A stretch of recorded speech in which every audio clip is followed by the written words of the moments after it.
오늘은 신명기 4장까지의 말씀을 함께 볼 수 있도록 하겠습니다. 신명기 말씀 4장에서 24절 먼저 신명기 4장 2절 말씀을 함께 보겠습니다.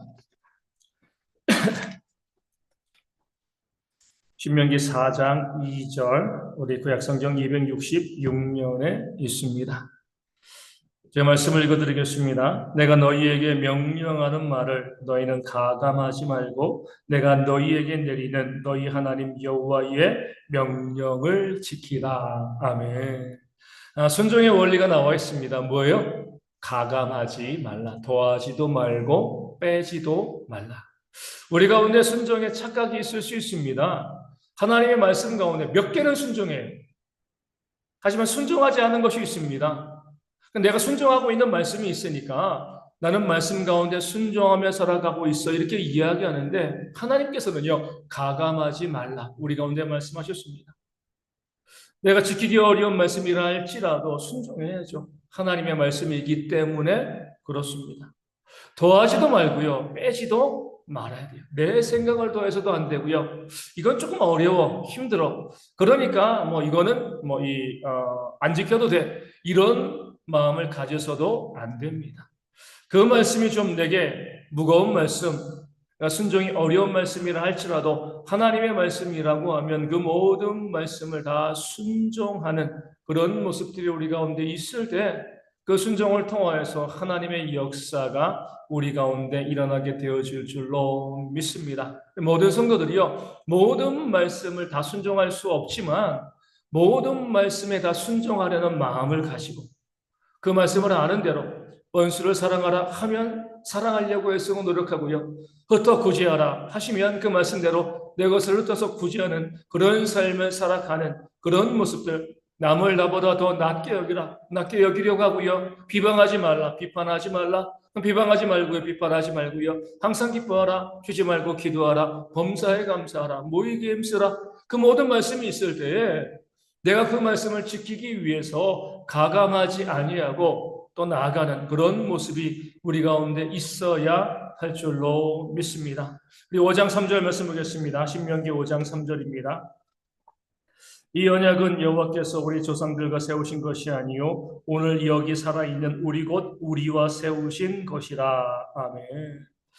이미 언약이 주어졌습니다. 그 언약은 그때 이 광야에 들어와서 그 다음 해 하나님께서 주신 그 언약인데 그 언약의 말씀이 이 지나간 과거의 말씀 40년 전의 말씀이기 때문에 우리 조상들에게 주신 그 말씀이야 우리와 상관없어 이렇게 바라보지 말라는 거죠. 하나님의 말씀은 살았고 운동력이 있기 때문에 항상 지금의 말씀입니다. 그러니까 지금 내게 주어진 말씀이죠. 그 말씀에 대해서 과거에 주신 말씀이야. 그 사람들에게 주신 말씀이야. 이렇게 하면서 그 말씀을 내 삶에 적용시키지 않는 것은 잘못된 것입니다. 그 말씀을 지금 내 삶에 그대로 적용하고 그 말씀대로 살아가려고 애쓰고 노력하는 그런 모습, 나에게 지금 주신 말씀이다 이렇게 바라보는 지혜가 우리 가운데 있어야 할 줄로 믿습니다. 신명기 6장 18절과 19절 말씀입니다.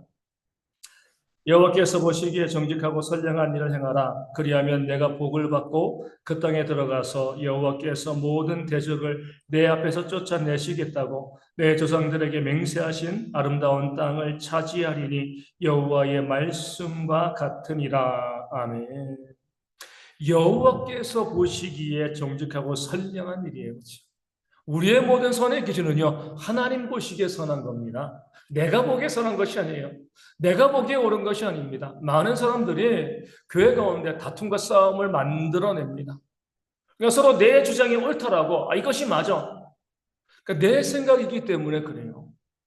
내가 보기에 아무리 옳아 보이고요 내가 보기에 아무리 선해 보여도 그것은 진리가 아닐 수 있습니다. 하나님 보시기에 선량하고 정직한 일, 하나님의 말씀에 따라서 우리가 내 생각을 주장하는 지혜를 가지고 있어야 합니다. 그냥 내 생각을 주장하는 것이 아니라 하나님의 말씀을 따라 주장하는 그런 지혜가 우리 가운데 있을 때 주시는 하나님의 큰 역사가 어떤 우리 가운데 있게 되어질 줄로 믿고요. 내 생각을 주장하고 싶으면 그 생각이 하나님의 말씀에 합한가 반드시 성경을 참조해야 합니다. 그 성경을 참조하지 아니하면 안 되는 거죠. 얼마 전에 이제 조선시대의 이 과거에 대해서 이제, 조선시대는 무슨 시험을 봤을까 해서 과거에 대해서 이제 보게 되었습니다. 왕이 문제를 내더라고요. 왕이 문제를 내서 세종은 이런 문제를 냈어요. 다 하늘에서 사람을 냈는데 왜 천한 사람이 있는가? 왕이 그런 이제 문제를 냈습니다. 그러면은요, 그 짧은 시간 동안 막힘없이 그냥 엄청난 그런 이제 이 내용을 답안을 만들어내는 거죠. 그래가지고 딱 눈에 띄는 답안이 있으면 어떻게 해요? 그 답안들 맨 위에 놓습니다. 그리고 더 좋은 게 있으면은요, 그 맨 위에 또 그 답안지를 놓는 거예요. 그래서 장원을 맨 위에 답안지가 놓여 있는 사람이 장원을 하는 겁니다. 그래서 처음 알았어요. 그 맨 위에 있는 답안지가 뭔지 아세요? 이게 바로 압권입니다. 압권. 다른 모든 답안지를 누른다는 거예요. 우리 압권이다라고 이야기하는데 그 장원 이제 이 과거 볼 때 가장 맨 위에 이 장원으로 채택된 답안지가 맨 위에 놓여 있기 때문에 이것을 압권 이렇게 이제 부른다고 하는 거죠. 그런데 이제 저도 이제 잘못 생각한 것이 있는데 그럼 어떠한 답안지가 답을 써야지 이 장원이 되어질 수 있을까? 그 문제에 대해서 내 생각을 써놓으면요, 아무리 그 생각이 탁월해도 탈락입니다. 내 생각을 써놓는 게 아니에요. 그 문제에 대해서 정말 우리 논문 쓰는 것처럼 머릿속으로 그 이 사서오경을 외우고요. 맹자에는 이렇게 나와 있고, 주자에는 이렇게 나와 있고, 그 이미 기록된 경전에서 답을 가지고 와서 그 경전의 내용을 가지고 풀어 써야지만 그게 장원이 되는 거예요. 그러니까 공부를 그만큼 했다는 것이 인정이 되어지는 거죠. 내 생각으로 아무리 잘 써도 소용없습니다. 논문에 이 출처를 밝히는 것처럼 이 생각에 대한 출처는 맹자의 것입니다. 공자의 것입니다. 주자의 것입니다. 노자의 것입니다. 그런 책에서 가지고 와서 그 책을 다 머릿속에 집어넣고 그 책에 있는 내용을 가지고서 그 짧은 시간 동안에 내용을 작성해야지 왕이 보고 야, 공부를 정말 많이 했구나. 그 모든 학문들을 그 모든 이 사서오경을 다 통달하여서 이렇게 답을 내는구나. 그래서 장원이 되어지는 거죠. 우리의 신앙도 그래야 하는 거죠. 아무리 탁월한 내 생각이 있어도요, 그건 압권이 아니에요. 그렇죠? 생각 좋네? 하지만 탈락입니다. 항상 하나님의 말씀에 대한 레퍼런스라고 하잖아요. 각주. 말씀에서 가지고 와서 성경 어디에 이런 이제 말씀이 있기 때문에 그 말씀에 의거해서 이것입니다. 라고 이야기하는 것이 우리 신앙인의 모습이 되어지는 겁니다. 그럴 때에 하나님 보시기에 합당한 것이 우리 가운데 합당한 거예요. 그러니까 우리가 너무나 내 생각만 주장합니다. 내 생각에는요, 내가 보기에는요, 내가 경험해 보기에는요, 하나님 보시기엔 다 탈락이에요. 하나님의 말씀을 가지고서 그 말씀 어디에 있기 때문에 내가 이것을 주장합니다. 예수님께서도요, 마귀에게 시험 받으실 때에 하나님의 말씀을 인용해서 그 시험을 이기신 겁니다. 말씀이시면서도 이미 기록된 말씀을 가지고 그 마귀의 시험을 이겼거든요. 이게 우리 가운데 주시는 예수님의 교훈이 되어집니다. 말씀으로 그 모든 사단의 유혹을 이겨라. 모든 주장을 하라. 그러니까 우리가 훈련하셔야 됩니다. 말씀을 많이 알고요. 그 말씀의 뜻을 온전히 알게 되어질 때에 우리가 무엇을 주장할 수 있는데 그 주장은요, 내 주장이 아니라 하나님의 주장이 되어지는 겁니다. 그런 지혜가, 그런 열심이 우리 가운데 있도록 우리가 또 준비하고 또 기도해야 할 줄로 믿습니다. 6장 25절 말씀을 보겠습니다. 6장 25절. 우리가 그 명령하신 대로 이 모든 명령을 우리 하나님 여호와 앞에서 삼가 지키면 그것이 곧 우리의 의로움이니라 할지니라. 아멘.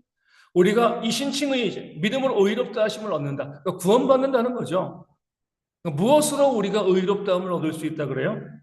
명령하신 대로 그 명령을 여호와 앞에서 삼가 지키면 순종이죠. 그렇죠? 믿음은 곧 순종. 그러니까 믿음과 순종은요, 동의어입니다. 믿음으로 의롭다함을 받는다. 그러니까 순종으로 의롭다함을 받는다는 거예요. 믿음 있는 사람들은요, 순종할 수밖에 없습니다. 내게 순종이 없으면 내가 구원받지 못하는 것이고요, 내가 의롭지 못한데 그 이유는 내게 믿음이 없기 때문에 그래요. 행위로 구원받는 것이 아니라 믿음이 있는 자는요, 반드시 순종할 수밖에 없다는 것. 이것이 바로 성경이 우리 가운데 말씀하고 있는 중요한 진리가 되어집니다. 7장 8절 말씀 보겠습니다. 7장 8절 말씀.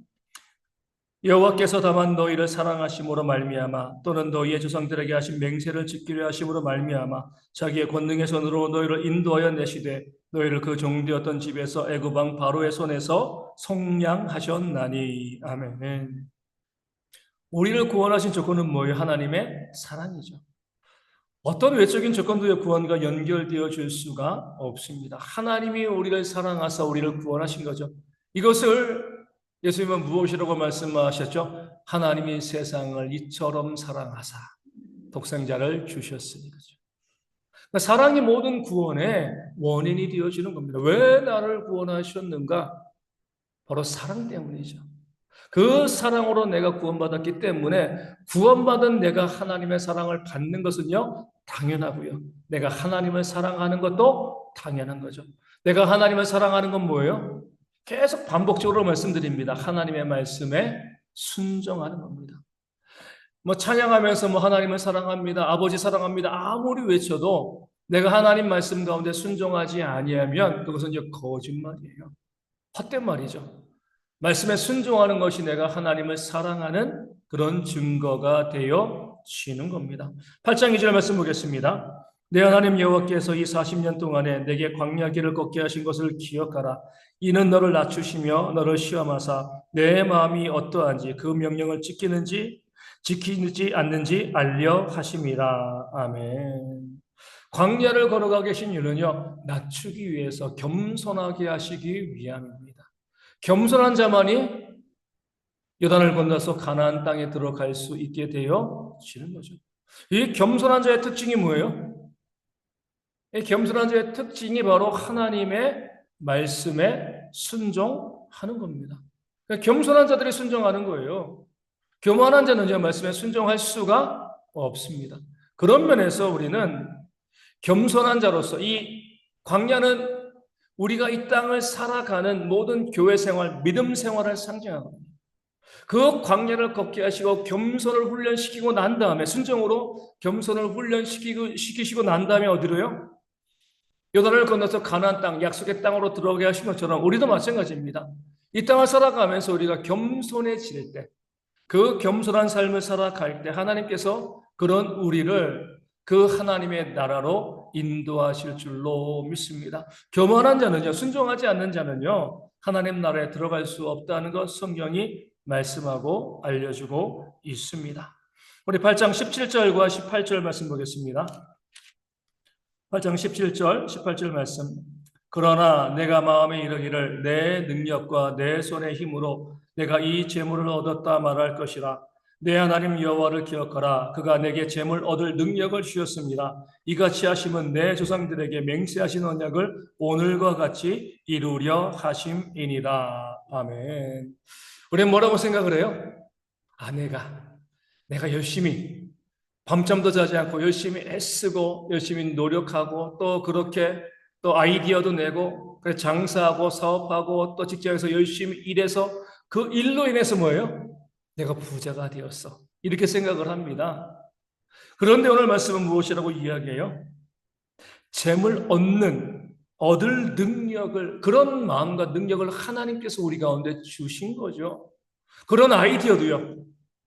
성실하게 열심히 일할 수 있는 그 모든 것도 하나님께서 우리 가운데 능력으로 주신 겁니다. 그렇기 때문에 그 모든 재물은 하나님께서 우리 가운데 주신 거죠. 그래서 우리가 그 재물을 내 것이라고 생각하시면 안 돼요. 내가 노력해가지고 내가 애써가지고 얻은 것이니까 내 것이다. 그 잘못된 생각입니다. 하나님께서 나에게 재물 얻을 능력을 주셨기 때문에 그것이 내 것이 되어지는 거죠. 그 사실을 믿음으로 고백하는 그런 지혜가 우리 가운데 있어야 할 줄로 믿습니다. 우리 11장 22절 말씀 보겠습니다. 11장 22절. 계속 순종에 대한 말씀이 나옵니다. 11장 22절 너희가 만일 내가 너희에게 명하는 이 모든 명령을 잘 지켜 행하여 너희의 하나님 여호와를 사랑하고 그의 모든 도를 행하여 그를 의지하면 아멘. 하나님을 사랑하고요. 하나님을 의지하는 게 뭐예요? 그 명령에 순종하는 겁니다. 앞서 말씀드린 것처럼 여호와를 사랑한다는 것, 내가 하나님을 사랑한다는 것 말로만 되어지는 것이 아니죠. 말씀 가운데 순종하는 것이 바로 하나님을 사랑하는 것이고요. 하나님을 의지하는 것이 되어집니다. 사랑한다고 아무리 말해도 순종하지 아니하면 거짓, 이 거짓말이 되어지는 것이죠. 우리 14장 25절 말씀 보겠습니다. 신명기 14장 25절 말씀입니다. 신명기 14장 25절 말씀.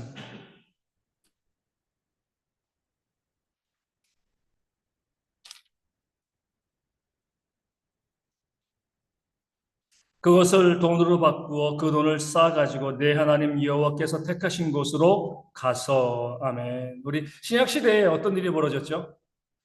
예수님께서 이 성전에서 매매하는 자들의 그 상을 엎으셨습니다. 근데 그 자체가 잘못된 건 아니에요, 그렇죠? 성경에서 미리 너희가 먼 곳에 살아가지고 재물을 드려야 되는데 그 재물을 너희가 가지고 가다가 상할 수도 있으니까 돈을 가지고 가서 뭐예요? 그것을 가지고 가서 바꾸어서 재물을 드려라. 이렇게 하나님께서 명령하시고 그렇게 길을 만들어 주신 거죠. 그러니까 성전에서 매매하는 거 잘못된 것이 아닙니다. 근데 뭐가 문제인 거예요? 거기에 과도한 이윤을 붙이니까 문제가 되어지는 겁니다. 욕심이 들어가서 문제가 되어지는 거죠. 우리 가운데 그런 일들이 있습니다. 하나님께서 원하시는 일인데, 하나님께서 명령하신 일인데, 뭐가 문제예요? 근데 거기에 사람의 욕심과 사람의 과도한 이윤을 추구하는 마음이 들어가면 뭐예요? 그것이 잘못되어지는 겁니다. 성도들에게 헌금하라고 하는 게 뭐가 잘못된 거예요? 성경이 말씀하고 있는 겁니다. 11조 드려라. 감사연금을 드려라. 예물을 드려라. 근데 그것을 하나님께서 명하신 대로 드릴 것을 말씀하는 것이 아니라 그로 인해서 어떤 이익을 추구하고 욕심을 내게 되어지면 하나님의 말씀을 빙자해서 이야기하는 것이지만 그 자체가요 잘못되어진 그런 모습이 되어지는 겁니다. 우리 항상 무엇을 말씀하건 특별히 하나님의 말씀을 가지고 말씀에 나와 있는 것을 가지고 우리가 이야기할 때에 거기 과연 내 욕심이 들어가 있는가 이 사실을 살펴볼 수 있어야 돼요. 이럴 수 있잖아요. 내가 누군가의 돈을 빌려가고 안 갚았습니다. 그 사람이 나에게 막 항의하니까 그 사람이 나에게 성경에서 원수를 사랑하라고 하셨잖아. 사랑해야지. 이렇게 말을 하면 되는 건가요? 말씀을 가지고 이야기하는 것이지만 내가 갚아야 될 돈을 갚지 아니하면서 그 사람이 나에게 그것을 이야기할 때 내가 그 사람에게 원수를 사랑하라 요구하게 되어지면 잘못된 거죠. 그렇죠? 그건 그 사람에게 주신 말씀이지 내가 내 이익 때문에 내 욕심 때문에 말씀을 써먹으면 잘못된 겁니다. 어떤 경우라도요 내 이익과 내 욕심으로 인하여서 하나님의 말씀을 써먹고자 하는 그런 어리석음을 우리가 버려야 할 줄로 믿습니다. 우리 15장 9절 말씀 보도록 하겠습니다. 삼가 너는 마음에 약한 생각을 품지 말라. 곧 이르기를 일곱째 해 면제년이 가까이 왔다 하고 내 궁핍한 형제를 악한 눈으로 바라보며 아무것도 주지 아니하면 그가 너를 여호와께 호소하리니 그것이 내게 죄가 되리라. 아멘. 우리 희년이 있으면 희년에는 모든 그것을 다 돌려주어야 되는 거잖아요. 그 생각을 하고 희년이 가까웠을 때에 곧 돌려줘야 되는데 내가 이 사람을 도와줄 필요가 뭐가 있어? 이렇게 생각할 수가 있다는 거죠. 이것을 뭐라고 이야기해요? 악한 생각이라고 이야기합니다. 남을 도울 때는 뭐 하는 거죠?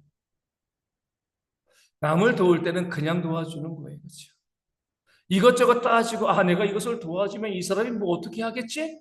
이렇게 하겠지, 저렇게 하겠지. 그런 생각을 하게 되어지면 그건 참된 도움이 아닌 거죠. 내가 도와준다고 해서 그 사람이 그 도움에 감사하지 않을 수도 있습니다. 그런 거 따지지 아니하고요. 저 사람이 힘들고 어려우니까 내가 도와줘야겠다. 그런 마음을 가져야 되는 거죠. 예전에 이제 그런 분들이 있잖아요.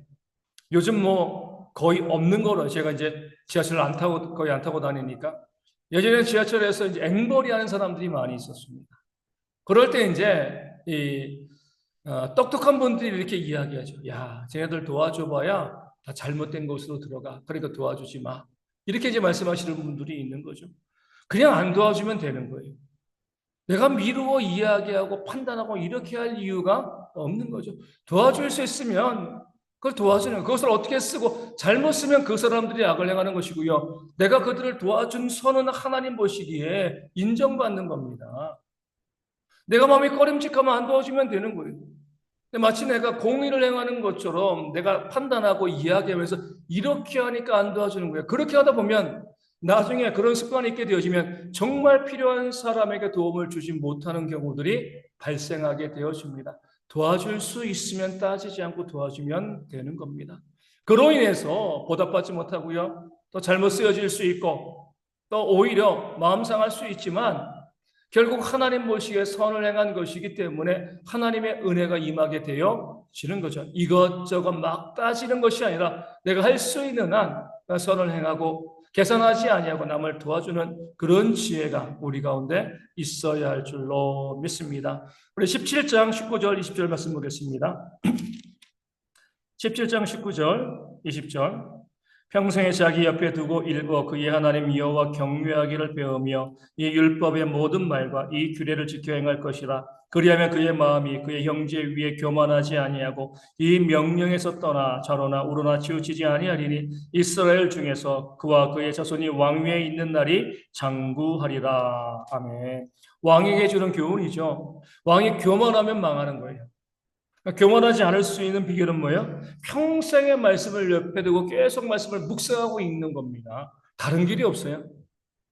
내 힘으로, 내 성품으로, 내 인품으로 겸손할 수가 없습니다.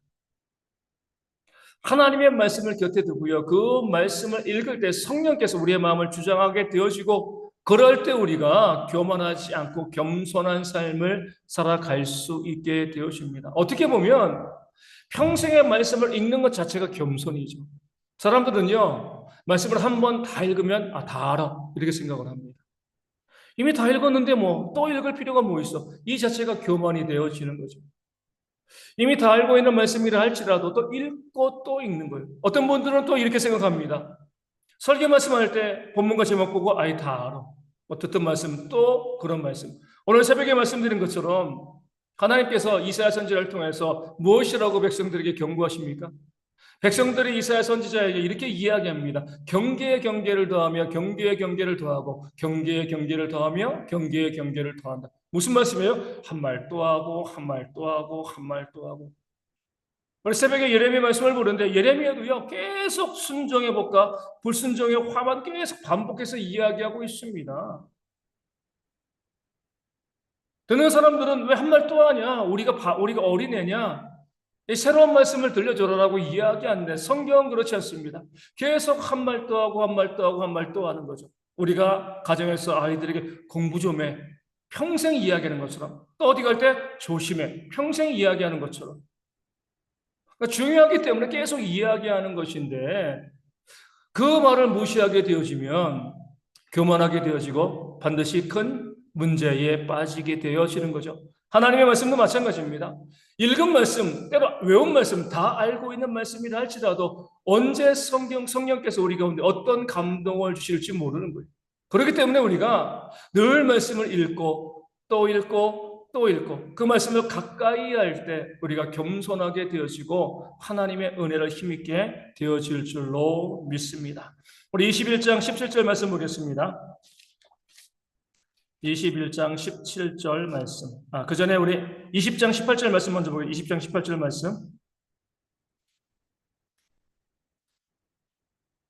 20장 18절 말씀. 아니, 20장 15절 말씀입니다. 내가 내게서 멀리 떠난 성읍들 곧 이 민족들에게 속하지 아니한 성읍들에게는 이와 같이 행하려니와. 아멘. 하나님께서 두 가지 원칙을 주신 거죠. 가나안 족속에 있는 사람들은 진멸하라. 이 가나안 족속 바깥에 있는 사람들은 뭐예요? 그들과 화해하라. 화친할 수 있으면 화친하라. 이렇게 말씀하고 있습니다. 이 말씀을 이렇게 적용할 수가 있는 거죠. 우리로 하여금 세상에 있는 사람들과 우리가 싸울 이유가 없다는 거예요. 이 가나안 밖에 있는 사람들과는. 하지만 가나안 안에 있는 사람은요, 아주 엄격하게 거룩한 삶을 가지고 도전하고 이야기해야 한다는 겁니다. 교회 안에서 죄를 짓는 것에 대해서 우리가 엄격하게 다룰 수 있어야 한다는 거예요. 그래야지 공동체가 거룩해질 수가 있습니다. 세상 사람들의 죄 짓는 거 우리가 인정할 수밖에 없어요. 악한 세상을 살아가고 있으니까 뭐 그 죄를 따라하라는 것도 아니고요. 그 죄를 잘했다라고 인정하라는 것이 아니죠. 그 죄에 대한 삭은 사망이에요. 하지만 그래, 세상은 죄를 짓는 거야. 그 죄 때문에 우리가 세상과 다투고 싸울 이유가 없습니다. 하지만 공동체, 교회 안에 있는 이 가나안 땅과 같은 공동체 안에 있는 죄의 문제에 대해서 우리는 분명하게 다룰 수 있어야죠. 그럴 때 공동체가 거룩해질 수 있다는 것, 하나님께서 이 분리된 두 가지 모습을 통한 소리 가운데 말씀하고 있습니다. 우리 21장 17절 말씀 보겠습니다. 21장 17절. 반드시 그 미움을 받는 자의 아들을 장자로 인정하여 자기의 소유에서 그에게는 두 몫을 줄 것이니 이는 자기의 기력의 시작이라 장자의 권리가 그에게 있음이니라. 아멘. 두 아내가 있는데 먼저 첫 번째 부인이 장자를 낳았습니다. 근데 그 첫 번째 부인을 별로 좋아하지 않습니다. 두 번째 부인을 사랑하는데 두 번째 부인이 또 그 이 아들을 낳았습니다. 이 나중에 낳은 아들이죠. 장자가 아닌 거예요. 이랬을 때 하나님께서는요, 그 미워하는 자의 자식이라 할지라도 장자이기 때문에 뭐예요? 그 장자에게 두 몫을 줘라.